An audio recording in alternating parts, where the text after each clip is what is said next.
विश्वामित्र वंश की कथा प्राचीन भारतीय इतिहास और धर्म में अद्भुत प्रेरणादायक स्थान रखती है। यह कथा एक शक्तिशाली राजा के तप, संघर्ष और ब्रह्मर्षि बनने की अप्रतिम यात्रा का संदेश देती है। विश्वामित्र जी का जन्म राजा गाधि के घर हुआ, जो कुशनाभ वंश के राजा थे। विश्वामित्र शब्द विश्व और मित्र से बना है, जिसका अर्थ है जो सबका मित्र हो।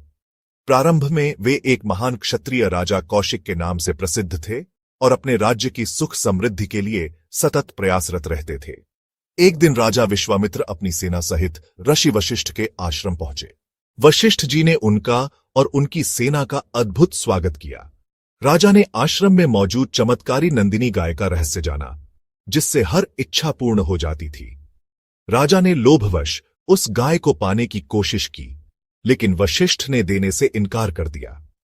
विश्वामित्र ने बलपूर्वक नंदिनी को ले जाने का प्रयास किया, तो वशिष्ठ ने नंदिनी को आदेश दिया और उसने अपनी योग शक्ति से असंख्य सैनिक उत्पन्न कर विश्वामित्र की सेना को परास्त कर दिया। इस युद्ध में विश्वामित्र के लगभग सभी पुत्र नष्ट हो गए और केवल एक पुत्र जीवित रहा। सेना एवं पुत्रों के नष्ट हो जाने से व्यथित होकर विश्वामित्र ने राजपाट अपने जीवित पुत्र को सौंप दिया और वन में तपस्या करने चले गए। उन्होंने हजारों वर्षों तक केवल फलों पर निर्भर रहकर कठोर तप किया। भगवान शिव की उपासना से प्रसन्न होकर उन्हें दिव्य अस्त्र मिले, लेकिन द्वितीय युद्ध में वशिष्ठ ऋषि ने उनकी सारी शक्ति नष्ट कर दी। इस हार से उन्होंने जाना कि क्षत्रिय बल से ब्रह्म बल श्रेष्ठ है।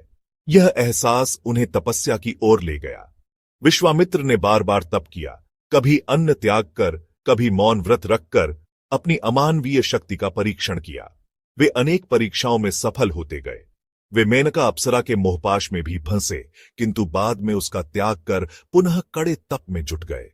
तप से प्राप्त शक्ति ने उन्हें कई बार देवताओं के सम्मान का पात्र बनाया।